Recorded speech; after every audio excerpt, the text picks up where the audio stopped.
আজকে রান্না হবে চুনো মাছের চচ্চড়ি।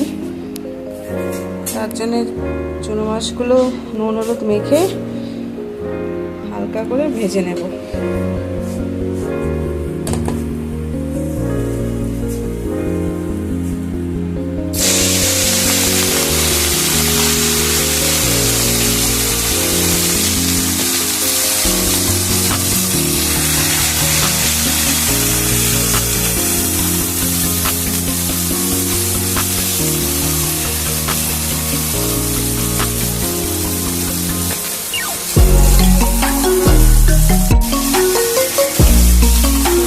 অনেকটা বেশি ছিল, তার জন্য অর্ধেকটা ভাজা হয়ে গেছে আর অর্ধেক আবার ভাজছি।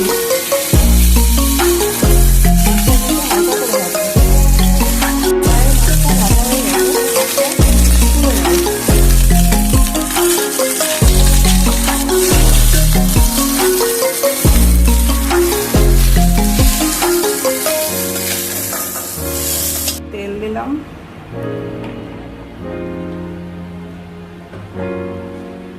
গরম হয়ে গেছে। এবার এর মধ্যে দেবো কালো জিরে,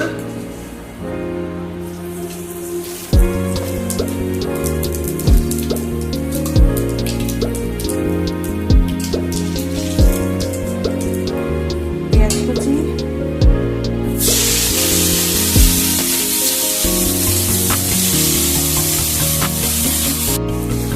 পেঁয়াজটা ভাজা ভাজা হয়ে গেছে। এবার এর মধ্যে দেবো টমেটো কুচি।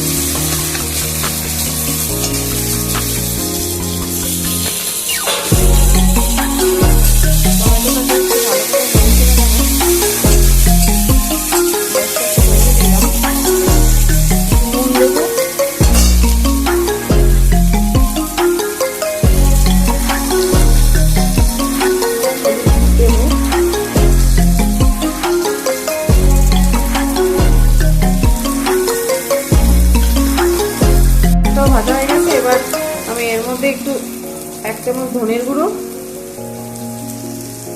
আর 1 চামচ জিরের গুঁড়ো দেব, দিয়ে মশলাটা একটু কষিয়ে নেব তেল ছাড়া পর্যন্ত।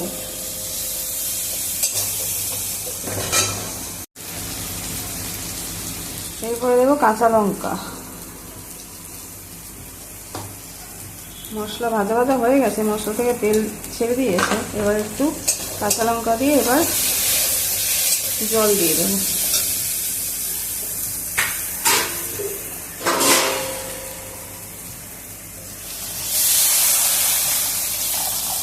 ফুটে উঠেছে, এবার এর মধ্যে দেব মাছগুলো দিয়ে দেবো।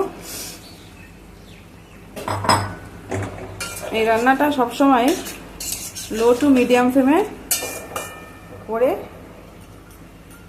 রান্নাটা করতে হয়। মাছের চচ্চড়িটা আমার হয়ে গেছে। এবার এরপরে একটু ধনেপাতা দেবো, যেহেতু শীতকালে ধনেপাতা দিয়ে মাছের ঝাল খেতে সুন্দর লাগে।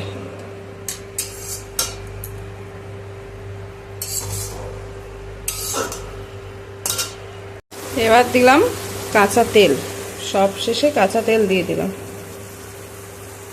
কাঁচা তেল দিলে মাছের ঝালটা খেতে খুব সুন্দর হয়। ব্যাস, আমার তৈরি চুনো মাছের চচ্চড়ি। তৈরি হয়ে গেছে আমার চুনো মাছের চচ্চড়ি। এটি খেতে দুর্দান্ত লাগে, আপনারাও করে দেখবেন।